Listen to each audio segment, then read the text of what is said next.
Samantha, Buen día. Contanos a quién compañeros, Sí, tenemos por ahí favor, que compañeras. está invitado. esperando Bueno, del otro vamos, lado. Buen vamos al día. grano que ya se demoró unos minutos la nota.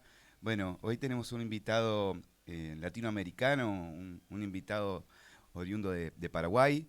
Él es psiquiatra, se llama Agustín Barúa Cafarena, una persona a quien sigo mucho y lo tengo en alta estima. Agustín, ¿nos estás escuchando? ¿Estás en Asunción? Hola compas, estoy en Asunción, en el barrio Sajonia, y muy curioso de esta conversación, a ver qué va a salir. Buen día, amigo. Un gusto saludarte, porque yo soy correntino, muy cercano de es la región que habla, sí. Nosotros hablamos poco guaraní, hablamos Yo más hablo, yo hablo, yopará. po- yo hablo poco guaraní también. Sí, nosotros hablamos yopará, que es hablar en castellano con vocablos de guaraní. Pero la tonada, enseguida la agarro, porque viste que nosotros, la gente de esta región, tenemos el paladar adaptado para nuestra lengua. Ujú. Así que bienvenidos a la radio Germán Abdala, que es una construcción de trabajadores y trabajadoras del Estado, que necesitados de visibilizar nuestra problemática, nos vimos obligados a crear este medio de comunicación y que hoy tiene el honor de contar con tu presencia, con tu contacto, gracias a Laurens, porque es la manera que nosotros, lo que se puede decir acá no lo vas a encontrar en ningún otro medio concentrado que no tenga otro fin que el comercial. El nuestro es contar y mostrar a la gente que realmente nos interesa en lo que esté trabajando. Así que, Bueno, bienvenido. muchas gracias, Walter, por tus palabras. Agustín, yo me preguntaba cómo íbamos a arrancar la nota de hoy, porque, bueno, si bien punteamos unos temas, y esta es una radio, como dijo Walter, de las y los trabajadores, hecha por trabajadores, destinada a trabajadores, y yo pensaba cuando venía para acá, porque yo vivo a las afueras de Buenos Aires, y los trabajadores, tenemos esta columna de salud mental, ¿no? Tenemos un primer padecimiento, un primer paso de sufrimiento y de sumisión, que es el transporte público acá en Buenos Aires. Prácticamente casi 2 horas de viaje entre tren y subtes. Em, los precios, las tarifas aumentan, Agustín, acá, y el servicio empeora en condiciones atestadas, digamos que a veces hay que dejar pasar algunos trenes que se demoran, trenes que se cancelan. O sea, siempre es una odisea llegar a nuestros lugares de trabajo. ¿Qué opinión te merece esta situación, Agustín? Si tenés algún mensaje, alguna idea hecha sobre esto. Sí. Y ojo, yo cuando voy a Cava, porque voy mucho a Cava, a AMBA, Ujú. también al área metropolitana entera, siempre digo qué bueno es el servicio de transporte público acá. Imagínense lo malo que es el Azuceno. Ah, Me Un imagino. horror, un Conozco, horror. conozco, Ah, conozco. Entonces, a mí me parece muy interesante, pues es como una compañera que decía que uno no se va a los baños a cagar y a mear, sino que se va a los baños a disciplinarse como género, a decir, esta puertita es varón, esta puertita es mujer. Yo creo que también el transporte público, más que Delimitado. transportarse, sí, Ahí más está. que transportarse, es un servicio de sumisión y esclavitud, ¿no? Es una escuela de esclavitud. A mí me queda mucho lo que decía Spinoza, como la gran pregunta política es, ¿por qué defendemos nuestras condiciones de esclavitud? ¿No? Que yo creo que sigue siendo la gran pregunta política, ¿no?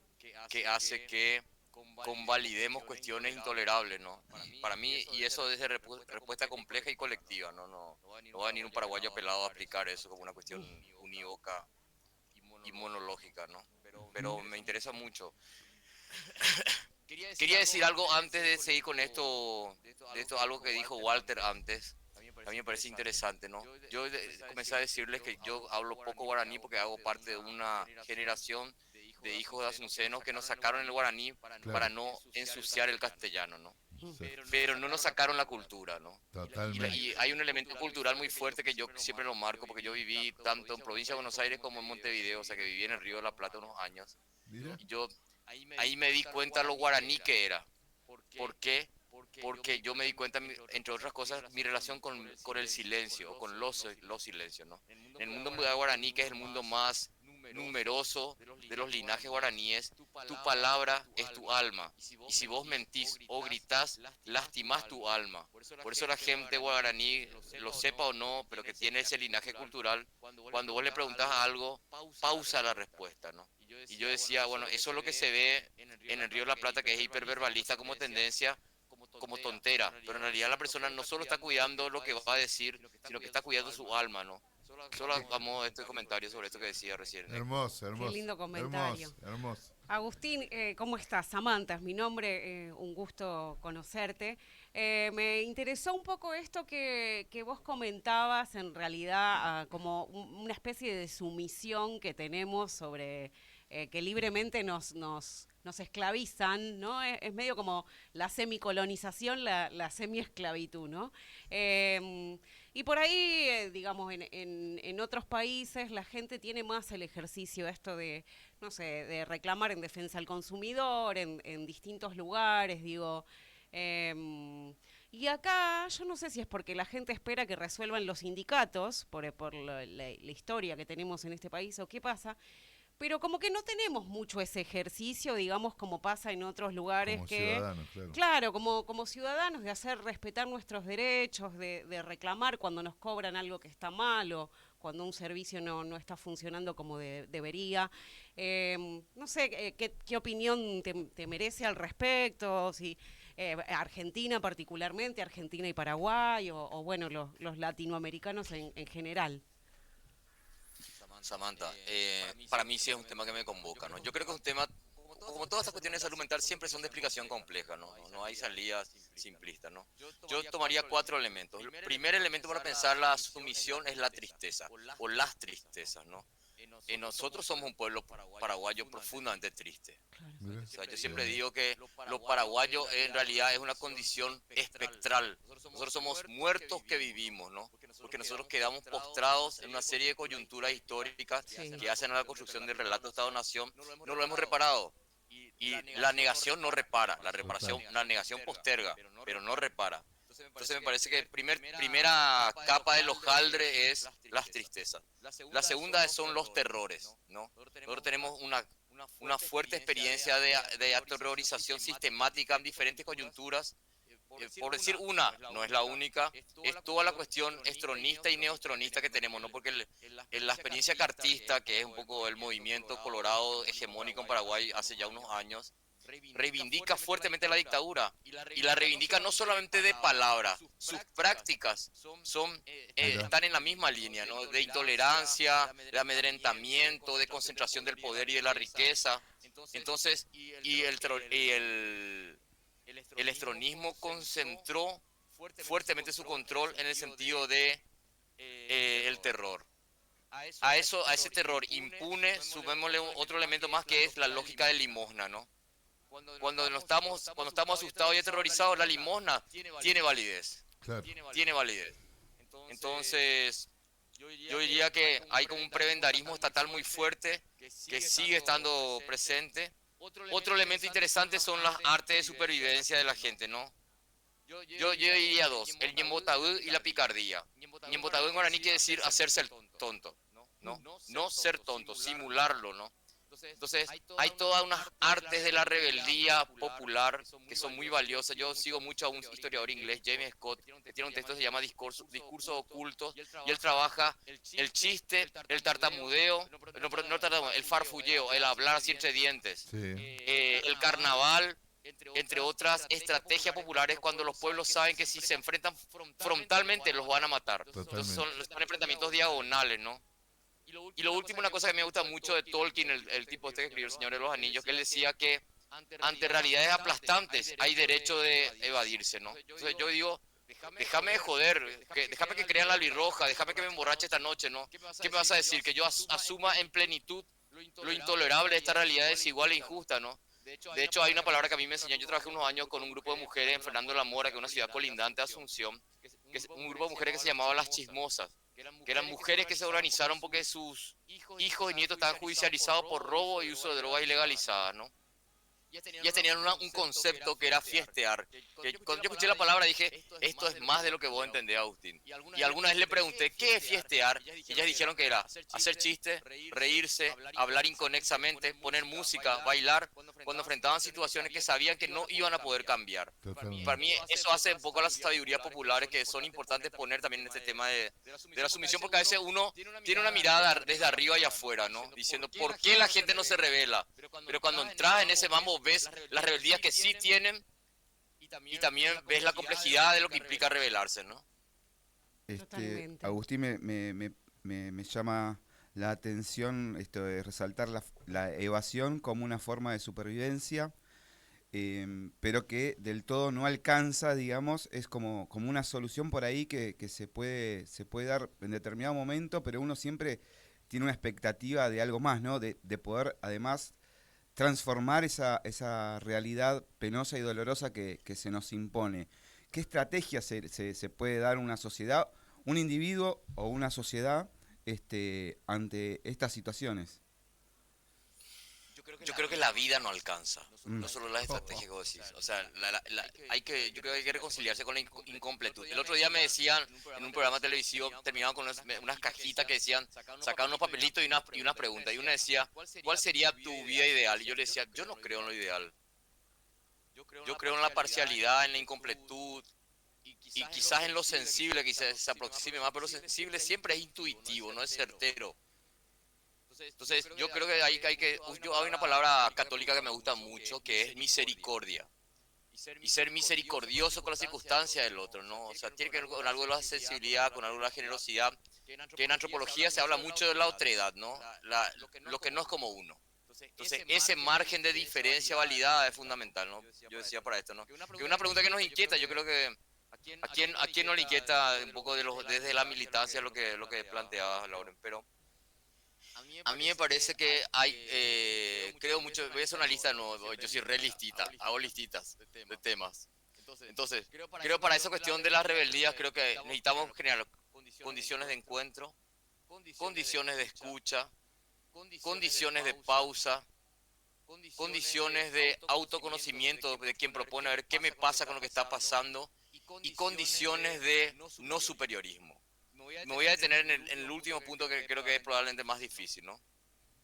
El no superiorismo tiene que ver con qué condiciones tengo para hablar en la diferencia con alguien, con mis criterios, con mi derecho de rebeldía, con mi derecho a la ruptura, pero no con superioridad.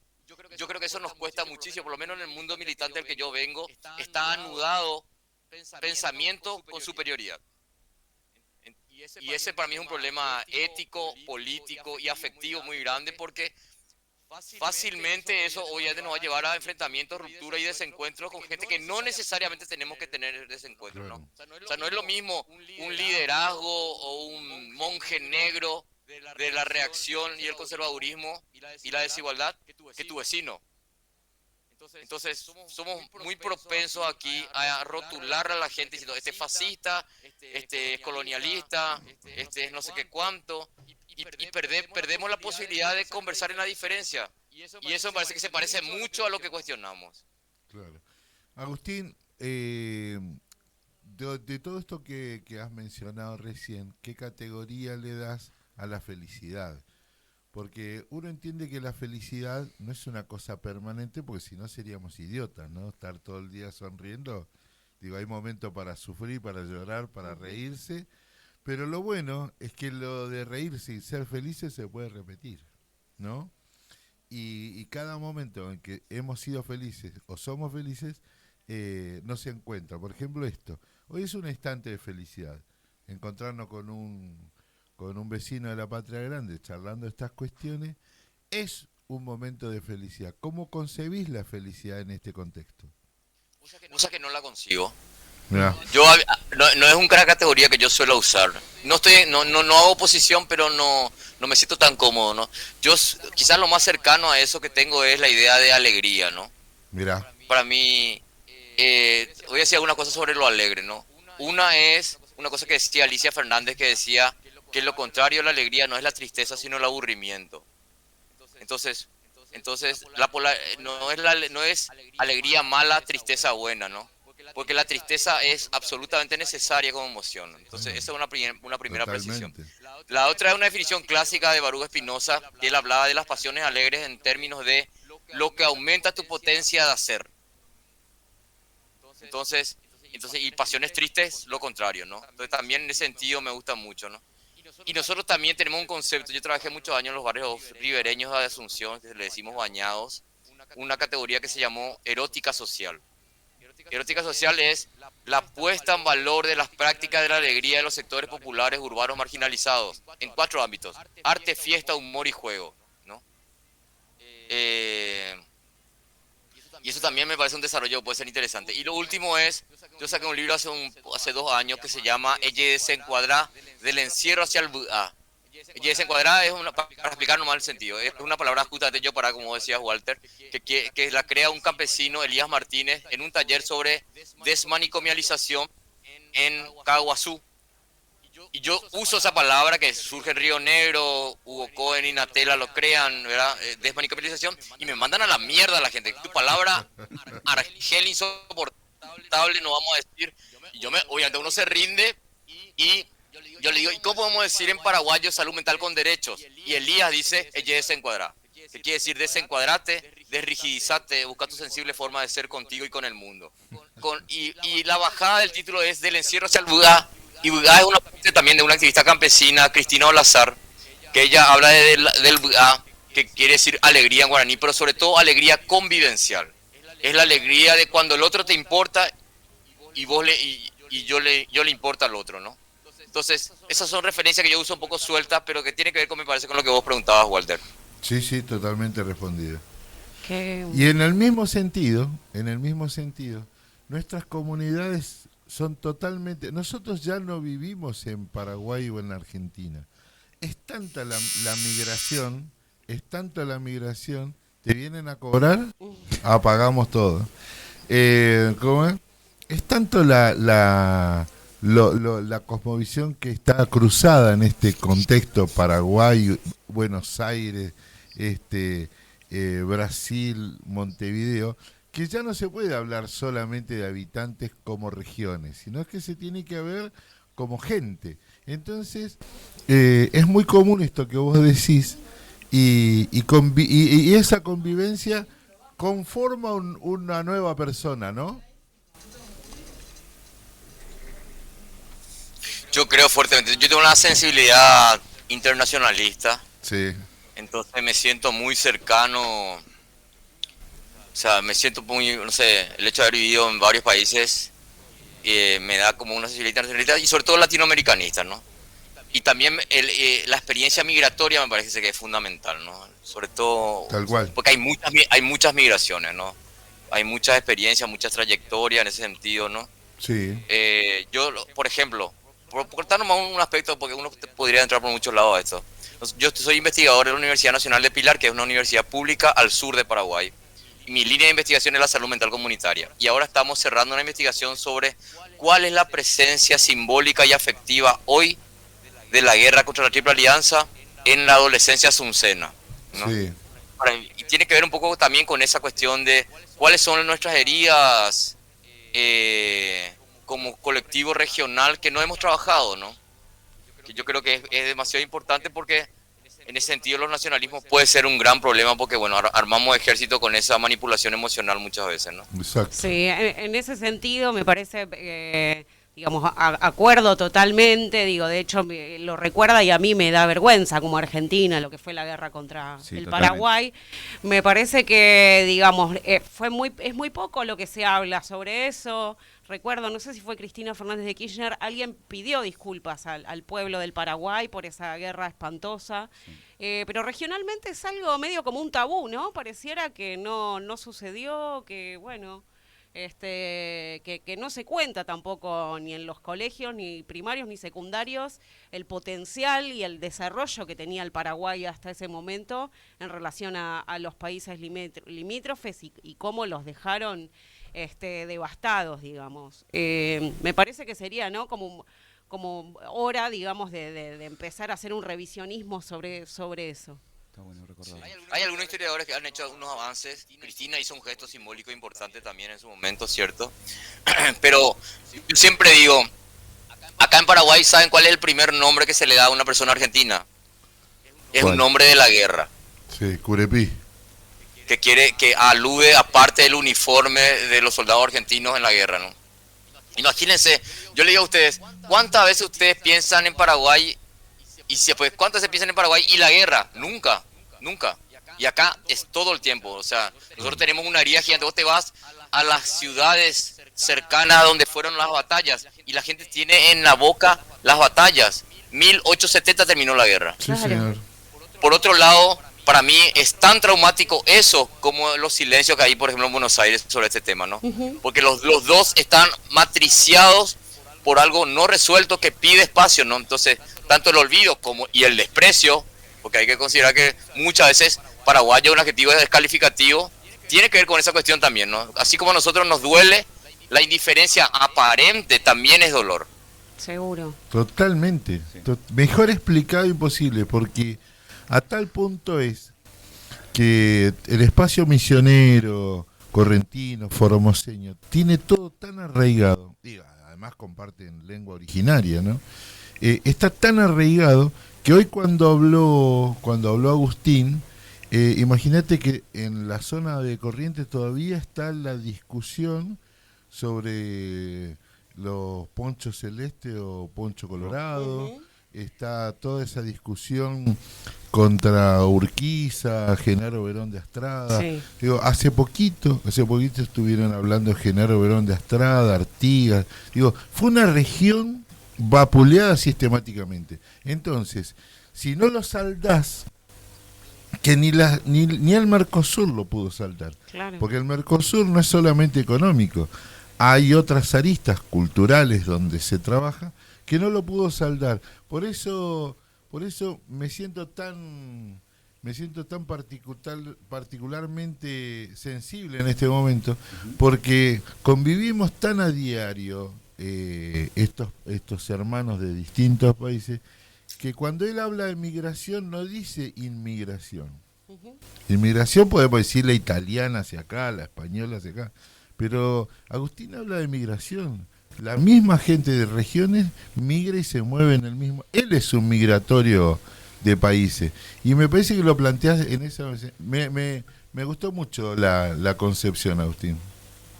O sea, es que, para hacer una precisión nomás, en el Parla Sur, Sí. los representantes brasileros bolsonaristas trancaron el proceso de reparación de eso, ¿no? Me O sea, imagino. hay que ver también, no es generalizado, es otra vez enfocado quiénes son los que obstruyeron ese proceso, ¿no? Sí. Sí, y quiénes contaron ese proyecto, ese Acá proceso, ¿no? Acá Mitre, digamos, los que, bueno, creo que hay una canción que siempre cuentan la historia de los que ganan las guerras, algo así dice. Digo, me parece que también es eso, ¿no? Un relato que duró demasiado tiempo y que hay que empezar a romper también. Si usted me permite hacer un comentario controversial, Sí, claro. Sarmiento. Oh, Bueno, sí. A mí yo siempre lo veo de una figura que yo no he revisado de cerca, pero lo veo de lejos diciendo, bueno, Sarmiento es un referente de la educación argentina, es un inspirador, pero en el caso paraguayo es brutal. sí. Sí, sí, sí. No, no todos lo tenemos acá como referente Sí, igual, te digo, Ok, Agustín. ok. Está bien. No, Eso Agustín. es justo de ese tipo de discusiones que quería escuchar a usted, ¿no? Porque No. Sarmiento muere en Asunción. Bueno, una Asunción devastada, pero muere en Asunción. Entonces, pero el discurso que yo le escucho a Sarmiento sobre lo paraguayo, a partir de López, aparentemente, pero sobre lo paraguayo en general, es brutal. Sí, Y sí. yo decía, ¿hasta qué punto él es uno de los grandes apuntaladores ideológicos Por de supuesto. la xenofobia antiparaguaya? Por supuesto. ¿Y quién problematizó eso, no? Por supuesto. Totalmente. A tal punto es que el negro Erro, vivo aún, todos los 11 de septiembre caía preso. Porque enlazaba el busto de Sarmiento en la esquina del Maestro y Colón. ¿Y cómo es? Y lo sacaba a pasear por todo el pueblo. ¿Por qué? Porque una vez, cuando Sarmiento fue a inaugurar el tren que no llegaba a Paraguay, solo llegaba hasta Misiones, Claro. por explícita orden, se sacó las botas y las tiró antes de subirse al tren porque dijo que no quería llevarse ni la tierra de este pueblo de ignorantes. Le dijo al pueblo correntino, que es vecino del pueblo paraguayo. A ese nivel te reivindico lo que decía Agustín. Y así nos vamos encontrando con que dejamos caja cerrada de la historia, como dice bien Agustina, y tenemos, parece, miedo a abrirlas, porque no, me va a decir, no, pero ya pasó mucho tiempo. No es posible crecer sin cerrar estas etapas, ¿no? Es que por eso a mí me gusta mucho de la discriminación griega de Cronos y Kairos, ¿no? Sí. El tiempo cronológico, el tiempo medido, cuantificable, no es el tiempo del sentido y de los afectos, ¿no? Y nosotros estamos hablando del Kairos en estas cuestiones, ¿no? Por eso es presente Kairos. Sí, lo entiendo perfectamente. Bueno, yo, para que no quede vacío la charla, porque vos hablaste hoy, me gustó cambio entonces felicidad por alegría, y hay algo que generó en nuestras regiones que, por ejemplo, esta lengua combatida por la dominación sobreviviera, que es la música. La música mantuvo perenne la lengua guaraní, porque como es de tradición oral, es ágrafa, se pudo mantener la tradición oral de la lengua guaraní y se habla en todos lados. Y hay mucho de guaraní en toda la región del Mercosur, y en la Argentina es incontable la cantidad de lugares que tienen el término guaranítico guá, que es tierra. Entonces cuando uno habla, está permanente hablando de guaraní, hasta cuando compra hierba. Claro, la piporela, y hay varias. Guaraní, el taragüí, pero me gusta esta charla, Agustín, y espero que no sea la última, ¿no? Sí. O hubo no sé si era ya embajador o cónsul paraguayo en La Habana, que hizo una investigación sobre toponimia guaraní en Cuba. Imagínense la extensión lingüística que había y todos los flujos, ¿no? Interesante. Hasta el Caribe. Y ya que hablas de la yerba mate, yo siempre pienso cuáles son los símbolos transfronterizos que nos encuentran, ¿no? Y para mí la yerba mate es uno, ¿no? Sí. O sea, me pone muy nervioso cuando la gente dice yerba mate paraguaya, o uruguaya, o brasilera, o argentina, diciendo, es de la pacha, viejo, basta de poner fronteriza para todas las cosas. El tabaco. El tabaco, seguro, el alcohol. Sí. La mandioca. La marihuana. Cannabis, el poder, seguro.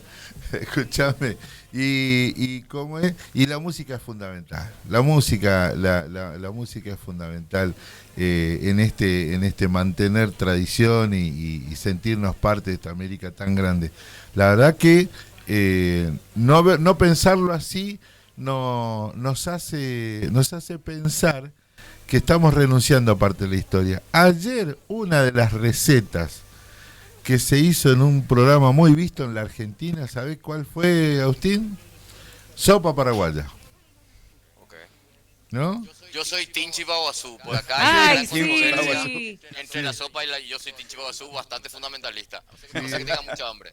Porque además yo les contaba a los chicos acá en la radio que el chipá tiene varias acepciones, ¿no? Chipá guazú, el chipá grande, porque guazú denomina todo lo que es grande. Pero está el chipá chirirí en la zona de fronteriza entre Corrientes y Chaco, por ejemplo, que es la torta frita, ¿no? Y así le podemos ir encontrando nombres al chipá.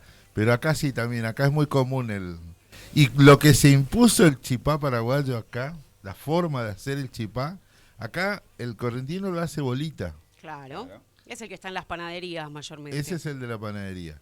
Y el que agarró el sistema para transformarlo. El que traen de Paraguay es más amarillo y tiene forma de rosca. Claro. ¿No? Hay 90 tipos de chipas, según. Sí, Uy. obviamente. Ay, tengo que ir a Paraguay solo para degustar chipá, Agustín. Es un mar de chipa, es un océano, seguro. Yo estaba pensando sobre esto que decías, Walter, de la música. Yo decía, quería desafiarle al operador, decía, ¿qué música paraguaya conoce? Hablando de música nomás, ¿no? Porque a veces hay un cliché cultural que es música paraguaya, arpa, Por supuesto. Y hay un despliegue en producción musical que a lo mejor sería interesante ver. Si es que el operador o la operadora no conocen, yo les quiero pasar una colección de música contemporánea paraguaya de diferentes Totalmente. Estaría bueno. ¿Hay Sí. rock, Por supuesto. ¿hay rock en Paraguay? Imagínate la pregunta, imagínate la pregunta. Ah. Claro, la pregunta adolece de un colonialismo infame. Walter, bienvenida cada 2 meses, te mantenemos ebrio y feliz, como te gusta usar. Walter no puede, tiene mucha familia, pero yo estoy disponible, Agustín, así que cualquier Bueno, cosa compañera, después charlamos. ok. Vení con tu familia también, trae a toda la gente, que nos apretamos. Está bueno. Otra cosa que dijiste que también nos es muy común es el carnaval. El carnaval está muy desarrollado y viste que el carnaval también en la Argentina está asociado a una fiesta patronal. Entonces cuando se recupera con el gobierno de Néstor y Cristina, volvió la felicidad, volvió la alegría, porque recuperamos los feriados de carnaval entonces antes del miércoles de ceniza. Entonces en mi pueblo se vive 6 meses preparando el carnaval y 6 meses de carnaval, o sea que se vive siempre el carnaval. Claro, Esa es la ventaja. la vida es una fiesta. Y lo lindo de haber encontrado este diálogo es que nos abre la puerta a un montón de títulos que dejaste, que me parece que tienen que ver con esta salud mental que nos obliga a estar cada vez más unidos los que pensamos de esta manera. Sí, Yo, totalmente. Lauren, la verdad que no te dejamos hablar. No, igualmente no era la intención de que yo hable, sino que mi invitado, Agustín, siempre predispuesto a compartir sus... No le invitaste a Lauren a Paraguay, Agustín. ¿También está invitado? No, pero tenemos un amigo en común que ha ido. Ah. Le mandamos un saludo a Matías Corva. El gran Mati. Sí. Vos sabés que el problema con Paraguay no es la invitación, es la aceptación de la invitación, porque la gente no viene. Porque yo creo que es todavía un pozo de horror. Es un superiorismo moral que tenemos acá los argentinos que... que está para mí asentado en la culpa del genocidio, ¿no?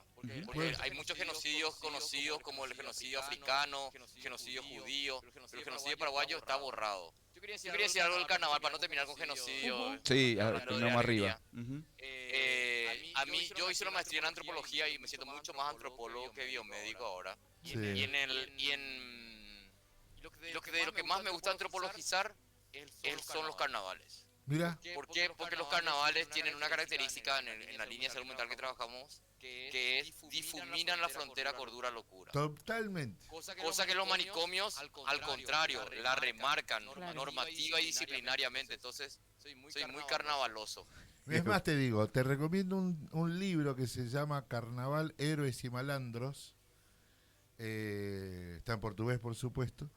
Que dice que, ¿por qué el carnaval es tan importante? Porque lo dijo Agustín, subvierte el Estado. Durante el carnaval, todo el orden establecido se subvierte y el rey momo, las mascaritas, los disfraces, son la parte más importante de la comunidad. Por eso es tan lindo esto que dice Agustín. Agustín, abrazo de la Patria Grande enorme para vos, para tu comunidad, y sigamos luchando por lo menos borrar esta línea de frontera sobre nuestra historia. Dale. Lucha y fiesta. Un abrazo, gente. Me Siempre, encanta. siempre bienvenido, Lucha, Agustín. fiesta y alegría. Me gusta eso. Quedamos a la espera, Agustín, por favor, de que nos pases la música que nos querés Voy a hacer un recomendar. top 10. Por favor. Muy bien. Está bueno. Muy bien. Quiero decirle que voy a estar por Buenos Aires para el Congreso de Psiquiatría de América Latina. Ahora Noviembre. Noviembre, sí. Así que por ahí nos cruzamos. No, Sí, venís, no, venís. te venís acá presencial, Sí. por favor. Sí, podemos coordinar. Dale, Lauren, un abrazo a los tres. Muchas Un gracias, abrazo. querido, Muchas muchas gracias, gracias. un Grande, placer. Agustín. Mi amor Qué tan lindo. decidido agoniza sin esperanza. O yucate en la inconstancia, ingrata paloma blanca. Se canta en guaraní y en castellano, ¿no? O por ejemplo Lucerito Alba. Mucho chamamé, ¿no? También en Paraguay, ¿o no? Mucho Mucho chamamé, mucho chamamé. Los paraguayos, cuando yo estuve con ellos, me habían encontrado la fórmula de explicar cómo ellos fueron adaptando el guaraní para volverlo actual. Entonces ellos hablan de la televisión en guaraní. Pero porque son construcciones. Sí, claro. Son construcciones, entonces es muy fácil, es muy fácil. Yo estoy emocionado, te Yo agradezco. también estoy emocionado. Te agradezco. Aparte porque Me alegraste el día. Dijo. Bueno, gracias. ¿qué? No, bueno, Agustín es una persona No, muy, pero está bien, muy pero especial. lo convocás vos. Sí, obvio. ¿Eh? Sí. Me alegraste el día. Bueno. No sea, Bueno, me ¿cómo te alegro. sentiste? Me encantó, dejó un montón de títulos, ¿no? ¿Cómo cortás esto? Hace poco Charly García Sobre decía todo la como... invitación, perdón. Claro. Vamos. Sí, y sí, ¿Vas a hacer un no móvil a sabía que- Paraguay? Por supuesto. ¿Sabés cómo? Escuchame. Hace poco lo escuché a Charly García reflexionando un poco sobre cómo estamos viviendo acá los argentinos y las argentinas y decía como que se perdió algo tan maravilloso como el silencio y las pausas en las conversaciones que a uno lo hacen como que se queda pensando, ¿no? En lo que el otro le dijo y reflexionando, como que todo ahora es tan inmediato y tan rápido que se ha perdido como la reflexión. Tal cual. Buen cierre. Buen cierre. Qué Gracias. buen cierre. Por Gracias favor. a mí. Gracias Muchas a usted. Ya está Camila. Camila va a hablar de un personaje entrañable, queridísimo.